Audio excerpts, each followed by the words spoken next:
Thus, with proper study and practice, dualities go away and even the equanimous nature does not remain. This is the accomplishment of Sama Anand meditative union. This Sama Anand Brahma then gets dissolved into Swananda Brahma. One truly experiences Vishnu Ya Abheda Buddhi. Here, the steps of spiritual practice are Vivek or discrimination means Vihajya Nishchaya, that is, where dualities can be felt separately. There alone discrimination is possible. The discrimination between Asadbhava and Sadbhava is a duty. Withdrawing the sense organs from both types of discrimination, one should practice to bring them under one's control. Because wherever there is a possibility of discrimination, there is a chance for destruction. Thinking in this manner, one should give up the tendencies for enjoyment through the sense organs. If the study and practice happens serially, then the tendencies for enjoyment get burnt away. In the end, if the thirst for enjoyment gets completely destroyed without any residue, then the reason for sacrifice itself does not remain. So that also should be given up. This is the state mentioned in the statement, Indriyani Vivekata Swaswarte Samparihatya. In this manner, when discrimination of dualities gets sacrificed, then there is an equanimous intellect in all situations, which is denoted by the words Sarvatra Samata Buddhi. Once this state is accomplished, the seeker is completely filled with equanimity. The sweetness of the sense of enjoyment does not remain at all. That is, sacrifice itself gets destroyed, and there is no lingering taste in the mental vital consciousness substance whatsoever. When this happens, one should know that the mind has become equanimous. When one has accomplished this, which is possible only when the earlier two yogas have been achieved, it has particular approval from me, says Sri Gajanan Prabhu. After this, he goes on to elucidate the meaning of Vivekataha Samparirutya, the mind which is an internal organ, where resolutions and indecisions take place, is also where there is a possibility of having discrimination. Giving up the feeling of Deha and Dehi, and thereafter giving up support of the witness state, is similar to giving up all kinds of discrimination. This is the same as holding on to Atman, which is absolute, and not having any kind of discrimination whatsoever. By doing this, the state of the mind goes beyond all resolutions and indecisions. This is the state where discrimination becomes null and void, because there is neither truth nor untruth. Then, what and how is there a possibility of discrimination? None at all. That is a state where the mind has become equanimous or indifferent. In such a mind where discrimination has become void, sense organs are automatically deprived. When one or the other difference comes to the light of discrimination, then various kinds of desires for happiness get fulfilled by the individual. If that discrimination has arisen due to a harmonious connection to Soham Bhava, then a universal form of discrimination becomes possible. In other words, desire for that kind of happiness arises.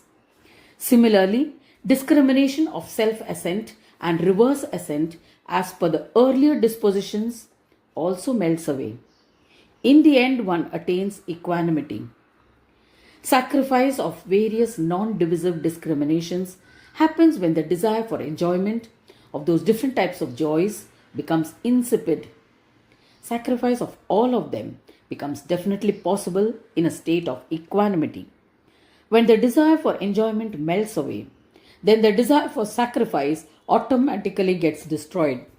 Then we can say, sacrifice has truly been burnt. Following one's destiny, what may take place or what may be taking place, let it happen in the normal course. I have no relation to it whatsoever. If one strengthens the mind's determination in this manner, then one should understand as having won over discrimination, because the mind which is the origin of discrimination itself becomes equanimous and does not give rise to any kind of discrimination. Even if there is a hint of it, the mind does not accept it. It is the nature of the mind to make resolutions. If the mind decides not to imagine the different kinds of experiences, then with such a determined study and practice, it is possible to destroy the resolution making ability of the mind. Then it does not turn towards any kind of experience whatsoever. Yet the tendency of the mind towards opposition or contradiction is not samarasa or equanimity. Then the sinking of the mind into itself is what proves to be samarasa or equanimity. Therefore, this is the experience of what is meant by vivekata samparirutya. In this manner, when one gains victory over discrimination, one experiences joy in equanimity. Then know that one has actualized Brahma.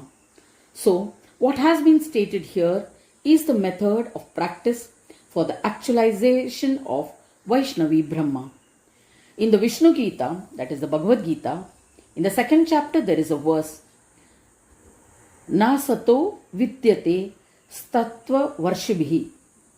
It describes the same Samabrahma. Relatively, this being the main verse in the Bhagavad Gita, it elucidates this theme wherein the whole Bhagavad Gita has been instructed. That which is devoid of truth and that which is beyond it is Vaishnava Brahma and should be considered as the highest goal. This is established everywhere in the Bhagavad Gita. The instruction everywhere is the glory of actualization of the self-knowing Brahma known as Samaswananda. Up to now we have seen that Karma Yoga was completed with the actualization of Asad Brahma and the fruits of Jnana Yoga was the actualization of Sat Brahma. When we have concluded thus, there is a contradiction between the two due to their reputation and play. Since the whole world goes on because of their play, the duality is made to play once again, ultimately leading to their dissolution in the form of the Atman, that is Samaras Brahma, which has been extolled by the Vedas as Ananda Brahma. In this way, the Nandan Atman ends completely. With the actualization of Vaishnava Brahma, when Samaras or equanimity is fully attained, the entire duality perishes. Thus, the indivisible intellect gets established and even equanimity gets dissolved. When this happens, that itself becomes Brahma. As per the statement, Vishnu ya abheda buddhi sa yoga, one should understand it as yoga. Only the yogi who comes to know this can be called the knower of yoga. Shri Gajanan Prabhu says, O King Varenya, while practicing superconscious and supraconscious yoga, it is necessary to follow the same experience in the same order. In the whole play of Maya, the various kinds of experiences that one has all have their roots in Asad Brahma, that is Shakta Brahma, that has support from Saurabh Brahma and Sat Brahma, which is experienced in the witness state. After one has experienced the duality and their equanimous nature, when finally the consciousness of duality does not remain, then the enlightenment of Vaishnava Brahma happens. In other words, the Samanand Brahma gets actualized through experience. So he says in the 48th verse, Atmanatma vivekena ya buddhir deva yogata swadharma sakta chittasya tad yogo yoga uchyate.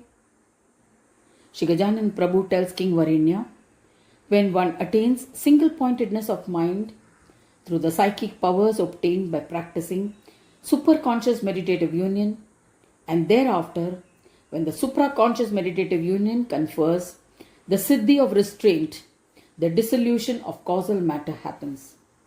One then experiences the self-ascent and reverse ascent, which when completed, one sacrifices all dualities and can gain the experience of equanimity of truth. Then you would have had the experience of actualization of Vishnu Brahma. Even after so much narration, this is still not actualization of Purna Brahma. Hearing this, King Varenya falls at the feet of Swami Gajanan Prabhu and prays to him to grant him the knowledge of Shaiva Brahma and explain an easy way of attaining it. King Varenya says, keeping in mind the process followed so far, after having completed the actualization of this trio, please narrate an easy manner of how to attain Shaiva Brahma, which indicates the culmination of the above three through the process of Sahaja Yoga. Please narrate to me your thoughts on the subject. Shri Gajanan Prabhu replies to this request, this prayer of King Varenya. We shall see that in the next audio.